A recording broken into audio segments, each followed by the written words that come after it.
nossos assentos. Quero glorificar a Deus por essa oportunidade que nos é confiada esta noite. Que o Senhor possa falar aos nossos corações. Assim como Moisés, faço a declaração: estou terrivelmente amedrontado esta noite. Meus irmãos, por gentileza, Salmos de número 16, verso de número 8.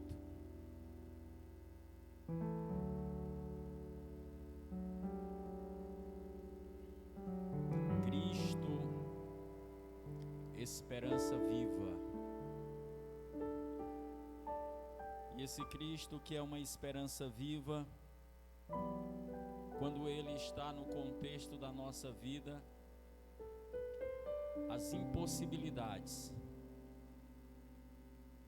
dão lugar a uma realidade gloriosa. Uma coisa que eu gosto sempre de dizer: nós não podemos perder jamais o desejo de ser crentes. As nossas impossibilidades não fazem de Deus limitado. Ele continua sendo o Deus que pode todas as coisas. E mesmo quando Ele não o fizer, é porque o plano é maior. E nós precisamos aprender a descansar em Deus.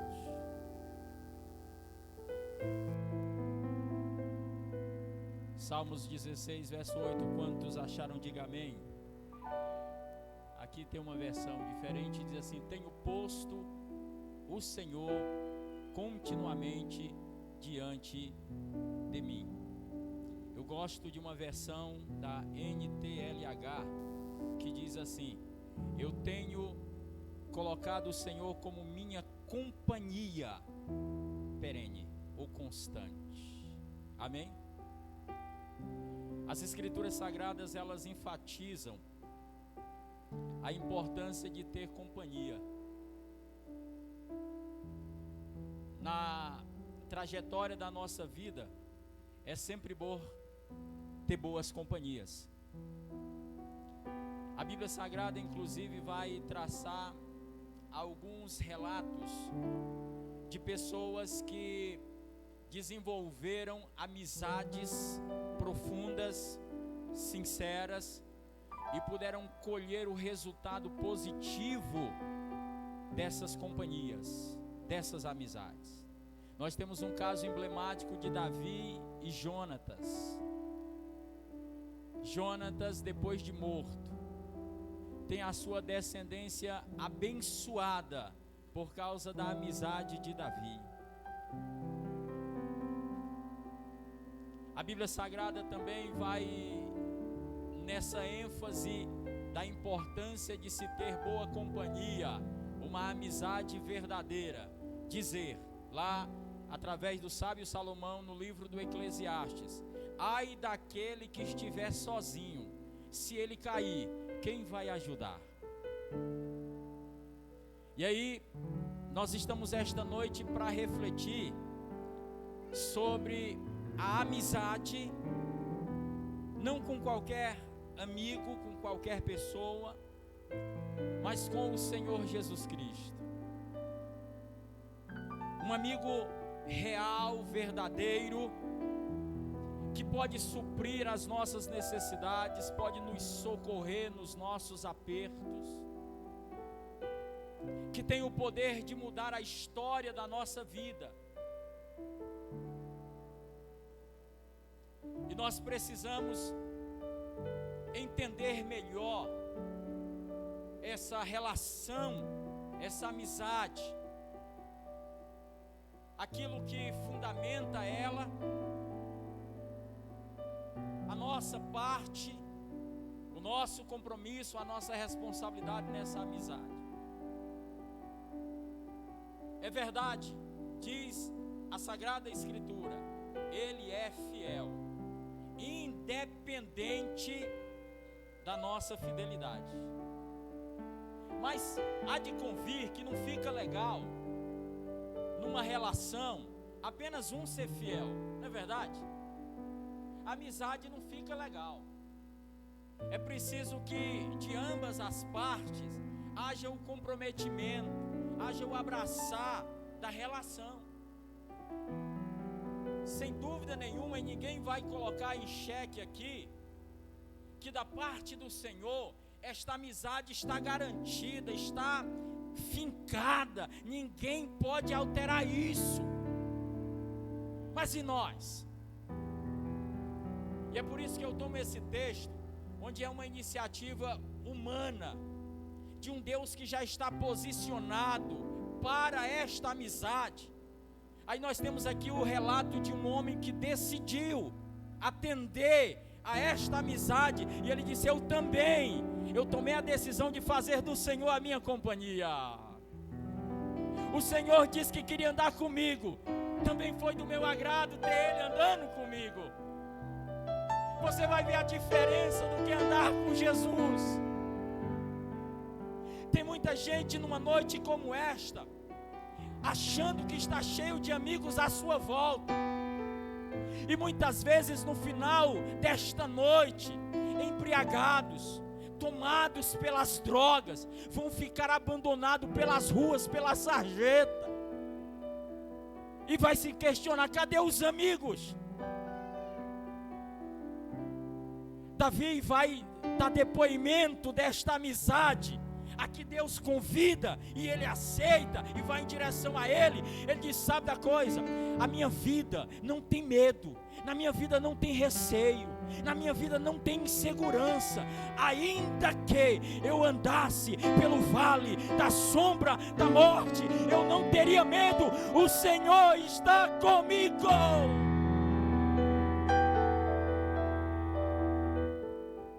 Há amigos que são como aves de arribação, faz bom tempo eles vêm, faz mau tempo eles vão, mas o Senhor é o amigo mais chegado, é o amigo que se realça nos momentos mais difíceis da nossa existência, é aquele que nos segura, nos momentos onde a gente acha que todo o chão desapareceu, onde não tem mais onde se agarrar.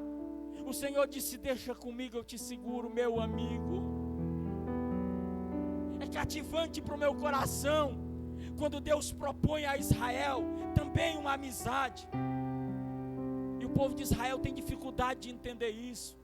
Ele disse: oh, filhos de Abraão, meu amigo, se vocês entendessem como Abraão, como é importante ser meu amigo, a vida de vocês teria outro rumo. Vocês não estariam em aperto muitas vezes, sendo oprimidos. Ele está dizendo para uma nação que tem casa, que tem posses, e a todo momento era arrastado pelos inimigos, inseguros. Ele disse: você lembra do Abraão, o meu amigo? Ele andava no deserto, mas ninguém mexia com ele. Ele era um peregrino no deserto, mas andava em segurança, porque eu era o seu amigo. O povo de Israel desenvolveu uma ideia escatológico de um Deus que virá, e essa relação é somente para o futuro. Mas aí o Senhor se manifesta dentro das circunstancialidades da vida, e aí eles vão trazer uma designação de visitação. Visita é quando vem e vai, não mora, não faz parte do cotidiano, é esporádico. Então quando o Senhor se manifestava, era comum o povo de Israel dizer assim: Deus visitou o seu povo. Era uma visita maravilhosa, é aquele tipo de visita que muda o nosso dia, mas era apenas uma visita, era apenas uma visitação, depois vai embora. Se precisar tem que gritar por socorro de novo. Mas, mesmo assim, como era maravilhoso ser visitado pelo Senhor. O texto sagrado de Josué capítulo 5 vai dizer o seguinte: estando Josué, versículo de número 13, salvo engano, estando Josué de fronte de Jericó, ele está ali contemplativo, está diante dos muros de Jericó, tem uma promessa para tomar posse daquilo ali. Ele não sabe exatamente como é que vai acontecer. A cidade é murada e cercada. Eu fico imaginando que a leitura de Josué não dá conta de entender que apenas com a sua capacidade militar vai resolver o problema. E ele está diante da cidade contemplando e certamente passando um monte de coisa na mente dele. De repente o texto diz que ele vê um homem com uma espada desembainhada que vem junto dele. E aí ele faz a seguinte pergunta: tu és dos nossos ou dos nossos inimigos? Porque aquele homem não tem o traje militar do exército de Josué, e não se sabe se também do outro, porque ele não conhece o traje do povo de Jericó. É só uma pergunta para dissipar dúvidas. Não está com o meu uniforme, mas pode ser dos meus, é um reforço que chegou. E eu acho interessante a resposta, diz assim: não. A resposta é não. Não o quê? Não sou nem do seu exército e nem sou do exército inimigo, mas sou príncipe ou chefe dos exércitos do Senhor. E aí ele diz assim: e acabei de chegar. Aleluia. Acabei de chegar. Aí Josué diz assim: o que diz o comandante do meu Senhor? Que ordens o Senhor tem? Ele diz: começa ajoelhando.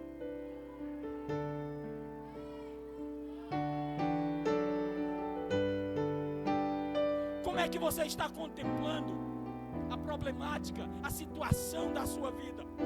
Que tipo de matemática? E talvez a matemática não está fechando. A busca aqui e acolá não está dando muito resultado. O Senhor chegou. O Senhor acaba de chegar. E Ele vem preparado para guerrear. Ele já vem com a espada nas mãos, pronto para combater. Aleluia. Algumas vezes o Senhor nos visita, e aí Ele diz assim, como disse para Gideão: vai nessa tua força aí, eu vou dar graça, mas é na tua força. Vai lá, varão. Vai lá, varoa. Vai lá, vai lá. Estou com você. Apoio moral. Fica tranquilo. Não vai faltar retaguarda, mas vai lá. Vai na tua força. Tem outros momentos que o Senhor vai dizer, como disse para Josafá: nesta você não luta, é por minha conta. Aleluia. Tem momentos que o Senhor visita trazendo milagres. Sabe o que é milagre? É aquilo que você não pode fazer. É aquilo que você não consegue fazer.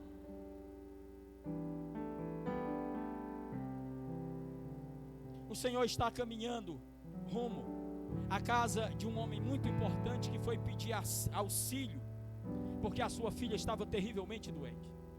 No caminho ele tem um tumulto, tem gente tocando nele sendo curada, tem gente apertando ele, e o trajeto fica lento. E nisso alguém chega e diz: Jairo, não precisa mais incomodar o mestre, a menina já morreu, acabou, não tem mais o que fazer. Eu fico imaginando Jesus olhando para Jairo no meio daquela multidão que o apertava, ouvindo o que os servos estão dizendo para ele, só acabou a esperança, já era. Jairo disse assim, Jesus disse assim, Jairo, eu vou com você na sua casa. A missão não acabou. Eu estava indo para a sua casa e vou terminar esta trajetória até a sua casa. Quando Jesus chega na casa de Jairo, diz o texto sagrado, está todo mundo chorando, lamentando a morte da criança. Jesus diz, está chorando por quê? A menina está viva. O texto diz que todo mundo começa a zombar de Jesus, está doido? Já morreu. Morreu não. O Senhor da vida acabou de chegar. Jesus toca na menina e diz, Talita, cumi, menina, eu te digo, levanta. Quando Jesus chega, tem vida. Jesus disse, ainda que esteja morto, viverá. Viverá. Quem crê em mim, ainda que esteja morto, viverá. E Jesus pergunta, crês tu nisto? Você ainda é crente? Você crê que Deus traz à existência aquilo que não existe? Nós não estamos aqui esta noite brincando de ser crente. Nós temos adorado o Senhor da vida, que anda conosco, que trafega conosco todos os dias. Um Deus que mesmo que as nossas dificuldades embace a nossa vista, Ele é real. O pastor Carlos Moisés escreveu a letra de uma canção, que ele diz, mesmo quando eu não vejo o sol, eu sei que Ele está lá. As nuvens tempestuosas podem cobrir o sol, mas não pode apagá-lo. Assim é o nosso Deus. Mesmo quando as dificuldades nos impedem de enxergá-lo, Ele continua lá.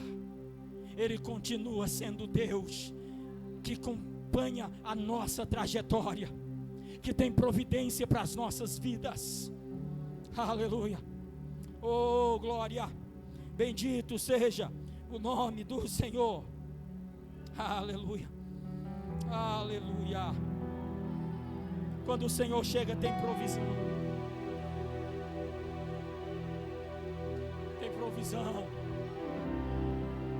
Tem provisão do céu. Deus vai trazer resposta favorável.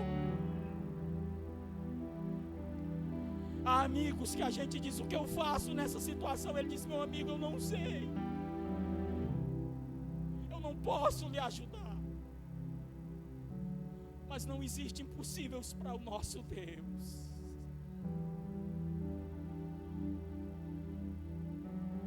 Ele diz, Marta, Maria, eu tenho te dito, se tu creres, verás a glória de Deus.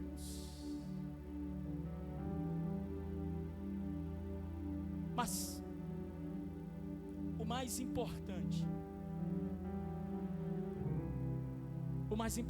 quando o Senhor entra na história da nossa vida,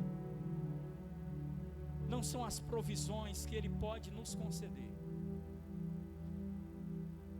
E o propósito maior do Senhor vir de encontro à nossa vida é de mudar a nossa história, é de mudar quem nós somos, é de mudar a nossa identidade, é de mudar a nossa condição. Em Adão, todos morremos, destituídos fomos da glória de Deus. Mas em Jesus Cristo, fomos reconciliados. O apóstolo João vai dizer, o Filho de Deus se há manifestado para desfazer as obras do diabo. Como ladrão, ele vem senão para matar, roubar e destruir. E Jesus disse: eu vim para que tenham vida e vida em abundância. Jesus entra na nossa história para mudar a nossa vida. Um encontro como este, esta noite, não pode ser apenas um festejo por percebermos a presença de Deus, senão de que Ele possa alterar a história da nossa vida. Esse é o grande propósito, de mudar a nossa identidade e a nossa condição. As palavras mais tristes, mais pesarosas que se pode computar na história da humanidade, foram ditas no paraíso de Deus, para o homem que Deus criou à sua imagem e semelhança: maldita é a terra por tua causa. Essa é a nossa condição original, debaixo de maldição, apartados de Deus. O que é a nossa vida sem Deus? O que seríamos nós sem Jesus? Passado alguns séculos, o próprio Cristo vai declarar, e o evangelista vai anotar: porque o Filho do Homem veio buscar e salvar o que se havia perdido. Deus não se conformou em perder o homem. Ele disse: eu vou buscar, eu vou trazer de volta, eu vou mudar a história da vida dele. Se ele me der uma oportunidade, vai ser tudo diferente. Esse Deus Salvador esta noite está entre nós, fazendo um apelo para mudar vidas. Muito mais do que ser uma mera companhia no caminho, Ele quer mudar a história das nossas vidas. Ele quer alterar quem somos. Ele quer nos quebrar por inteiro e fazer um novo homem, à imagem e semelhança do Filho amado que se manifestou. A presença viva e real do Cristo bendito transforma a dureza dos nossos corações, adocica o amargo da nossa alma, dá sentido ao mais vil desesperado, põe de pé aquele que está caído, restaura a alma apodrecida, apagada pelo pecado. Homens amargos, incapazes de ter sentimentos, infrutíferos, maus, destruidores. O Cristo bendito, que deseja ser a companhia perene das nossas vidas, tem uma proposta de mudança radical da vida do ser humano caído. Ele disse: eu vim para salvar, eu vim para o resgate, eu vim para mudar a sentença, eu vim para garantir que o destino eterno seja de glória, seja diferente da realidade aqui e agora, e da que está destinada àqueles que não querem andar com Jesus.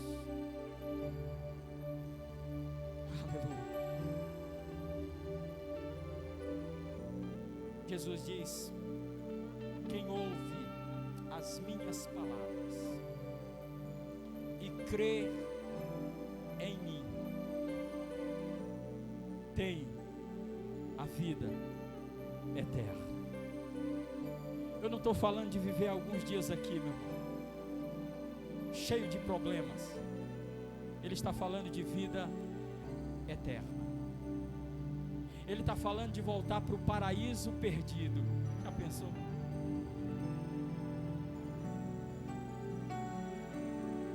Tem gente assim, o meu projeto de vida é morar no Alphaville. Que Alphaville, uma conversa. Jesus quer levar você para o paraíso de Deus. Por isso nós estamos aqui numa noite de celebração, de adoração. Quando nós adoramos, isso é o sentido etimológico de adorar. Quando a gente adora, a gente está dizendo: toma-me de volta. Leva de volta para a originalidade. Onde não tinha separação, onde não tinha barreira, onde não tinha impedimento, onde nada em mim era uma dificuldade para adorá-lo, para viver plenamente na presença dele. Quando você adora, você tem essa consciência, você está pedindo: Senhor, toma-me de volta. Não quero continuar sendo o que sou. Toma-me para ti, Senhor. Muda a minha vida, muda a minha história. O texto sagrado vai dar a seguinte sequência. Dia depois de João ter batizado Jesus, Jesus está passando, e ele junto com seus discípulos diz: vejam, aí está o Cordeiro de Deus que tira o pecado do mundo. Era a segunda vez que João dizia isso. Aí o texto vai dizer que alguns discípulos, 2, João e André, que estavam na companhia de João, quando ouviu essa designação, eles foram atrás de Jesus. Aí Jesus dá uma olhadinha para trás e vê os discípulos seguindo eles. Procurando o quê? Ele disse: mestre, onde é que o senhor mora? Vem ver. Aí o texto diz assim: eles passaram o dia com Jesus. Nunca mais a vida vai ser a mesma. Nunca mais vai ser da mesma maneira. Nunca mais vão ser os mesmos homens. Quando Jesus entra na história da nossa vida, acabou.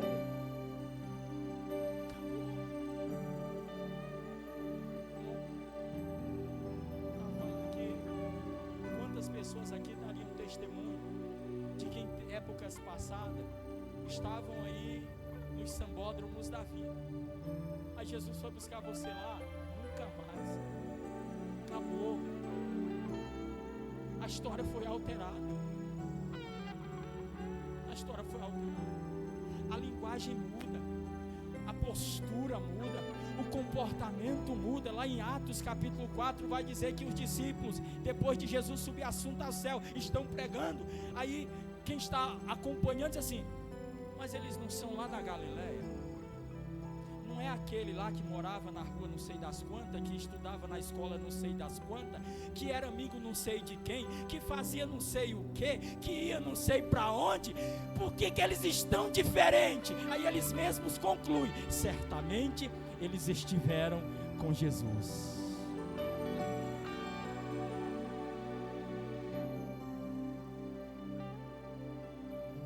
Aí eles estiveram com Jesus. Quando eles voltam, o André vai atrás do Pedro, que pelo caminho Jesus encontra Filipe e disse: vem andar comigo. O Filipe, que não é bobo nem nada, já foi sem muita dificuldade, aceitou o convite de pronto. Aí o André disse assim: Pedro, cara, eu preciso apresentar para você uma pessoa, é muito especial. Ele ficou um dia com Jesus. Você está entendendo, irmão? Ele disse: Pedro, esse homem é diferente, ele mudou a minha vida. Um dia que ele esteve com Jesus, só foi um café, meu irmão.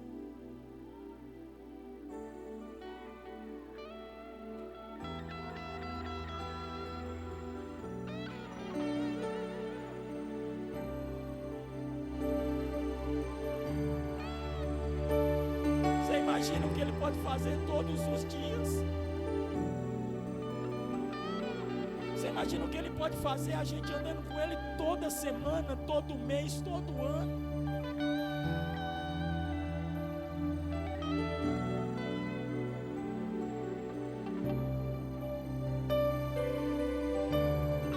Pedro vem. O André apresenta ele para Jesus. Você é meu irmão. Você é meu irmão, Simão. Jesus disse: não tem intimidade, nem conhece. É a primeira vez que o cara está aí, não vê ele. Jesus disse assim: vamos entrar num acordo. A partir de hoje, seu nome não é mais Simão, seu nome vai ser Pedro. Simão significa aquele que ouve. Pedro significa pedra. Está entendendo? Jesus disse: a partir de hoje, é o primeiro encontro que a gente está tendo, mas você vai andar comigo. Você não vai ser mais apenas um ouvinte, você vai ser uma pedra de construção da igreja que eu estou projetando. Você vai fazer parte do projeto que eu desenhei. Você imagina o que Jesus pode fazer na minha e na sua vida?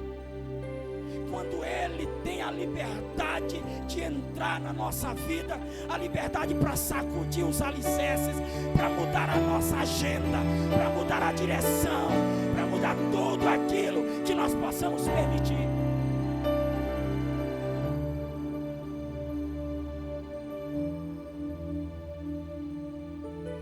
A sua vida é a mesma, só se você quiser. Só se você quiser.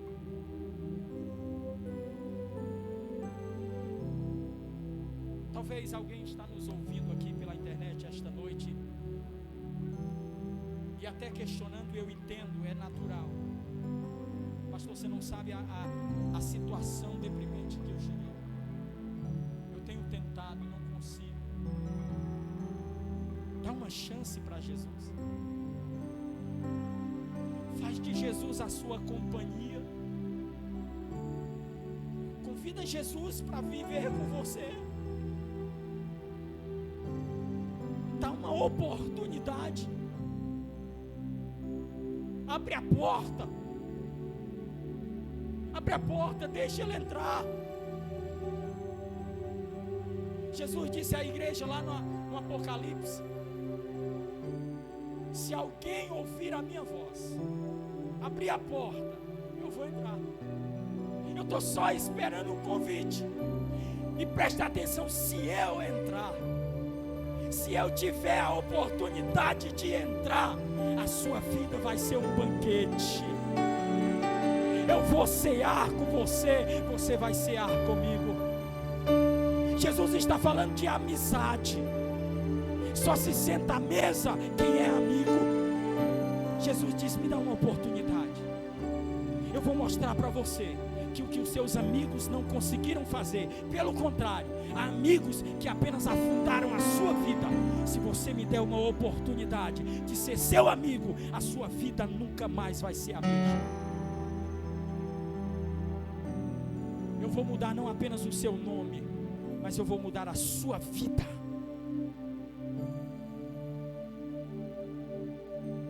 No dia que Saulo encontrou Jesus no caminho de Damasco, nunca mais a vida dele foi a mesma.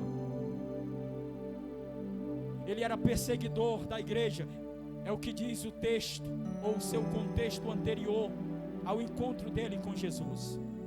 Depois disso, o próprio Jesus vai designar: este é para mim um tição tirado do fogo. Vocês vão ver, e ele vai sentir na pele o quanto ele vai ser importante para o meu reino. Aquele homem mudou a história do cristianismo. Porque quando Jesus vem de encontro à nossa vida, ela vai ser alterada, ela vai ser mudada.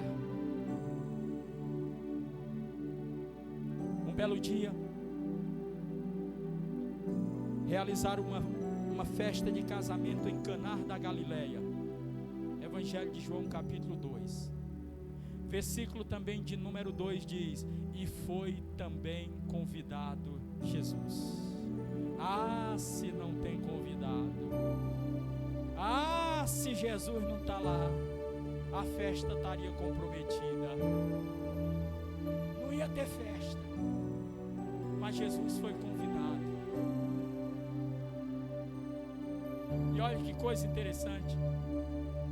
Até então, é o testemunho bíblico, ninguém nunca tinha tomado de um vinho tão bom.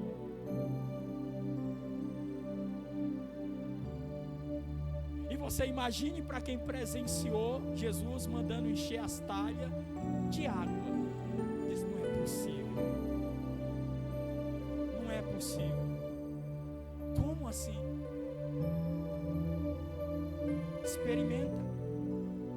Experimenta fazer de Jesus um convidado exclusivo das festas da sua vida.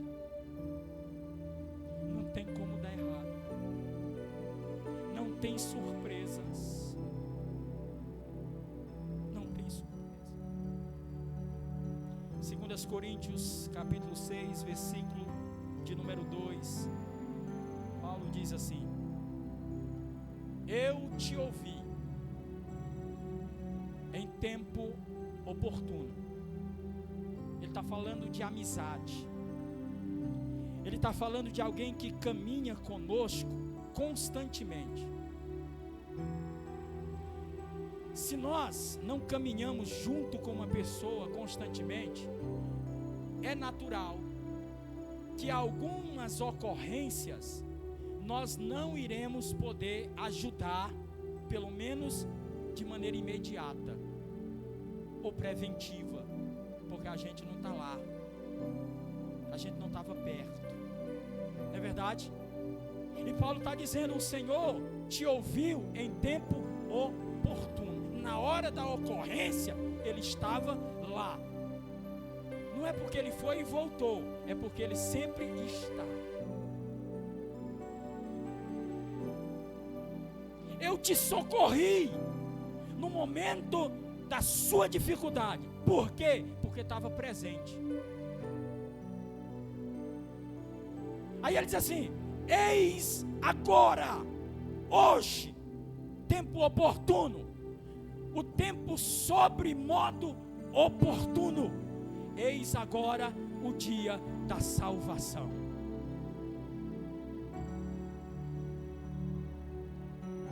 Jesus está dizendo: eu quero ser seu amigo, quero fazer parte da história da sua vida. E deixa eu dizer uma coisa para você: você vai precisar. Você vai precisar.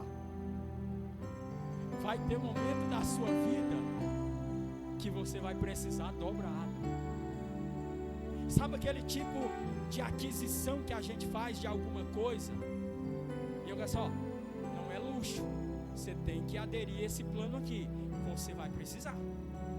Se você precisar e não tiver, vai dar ruim.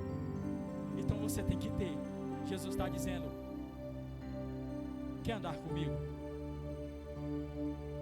Você quer que eu seja seu amigo? Você vai precisar. Você vai precisar.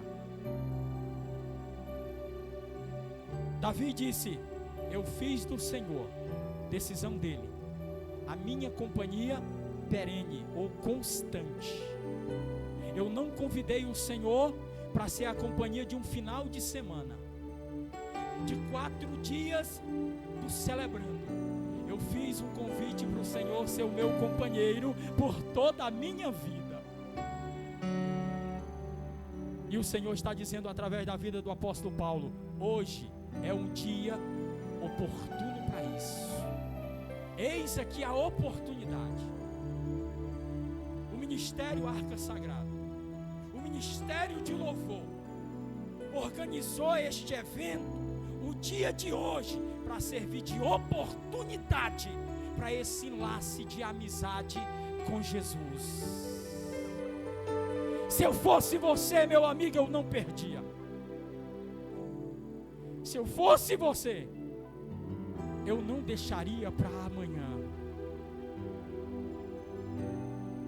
Eu tomei a decisão de ter Jesus como meu companheiro, aos 10 anos de idade, numa manhã de domingo, numa escola bíblica dominical.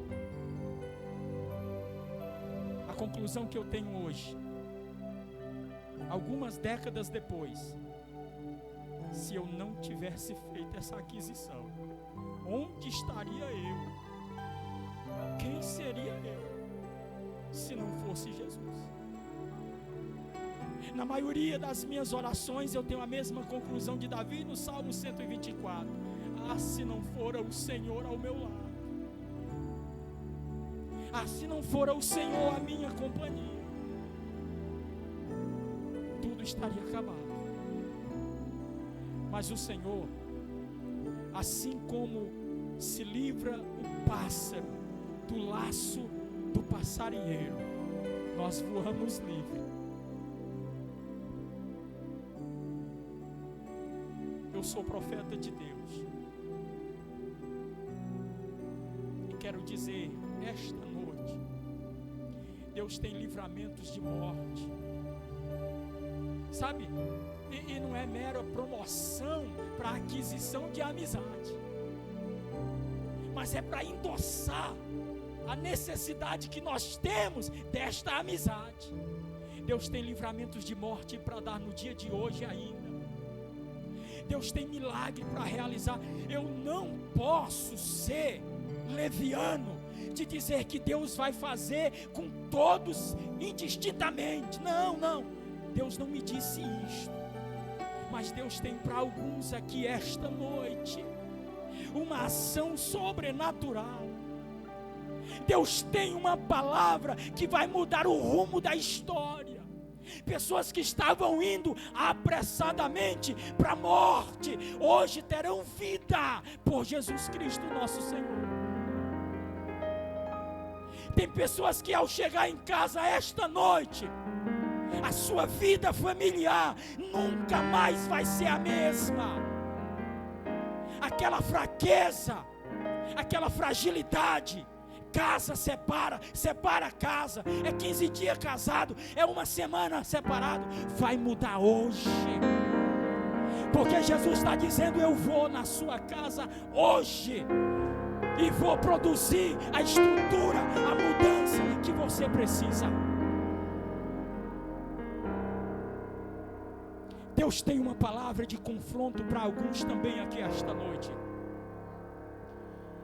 A amizade desse jeito não pode continuar. Ou você se posiciona, ou vai andar sozinho. Ou você leva a sério a nossa amizade, ou anda sozinho.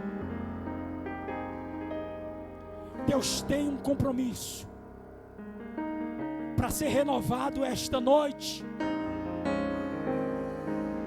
para restabelecer amizades verdadeiras. Jesus tem confronto para muitos de nós aqui esta noite. Para de conversa. Você diz que anda comigo e é incapaz de crer que eu posso fazer.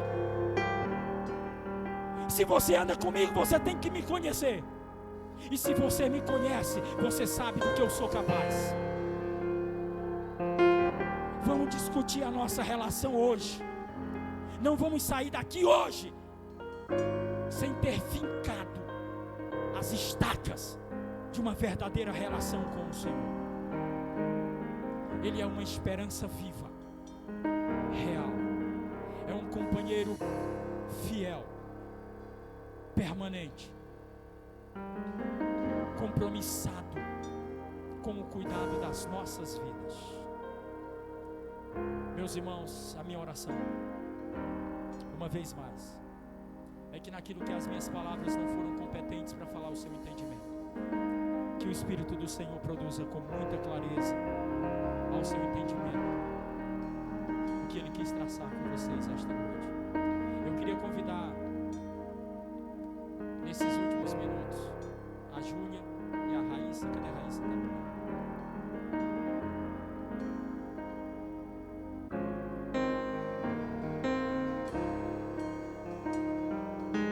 Enquanto elas louvam,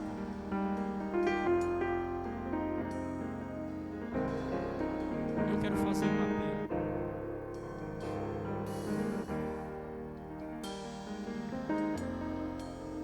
Um apelo para uma decisão como Davi, de fazer do Senhor a sua companhia.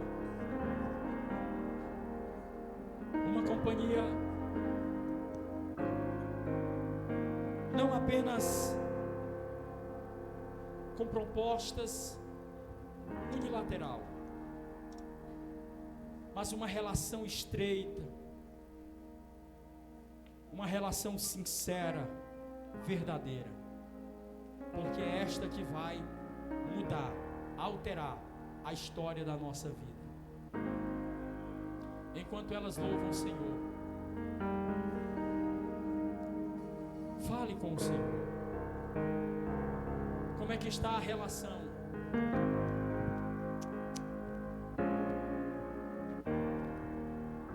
Deixa o Senhor ter lugar na sua história, na sua vida.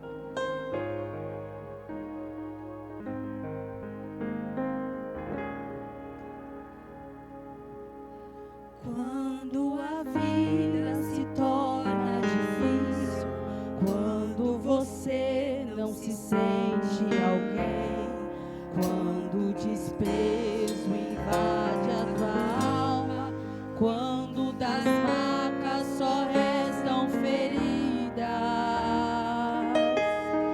quando o amor não é alcançado, quando o mundo te deixa de lado e o coração explode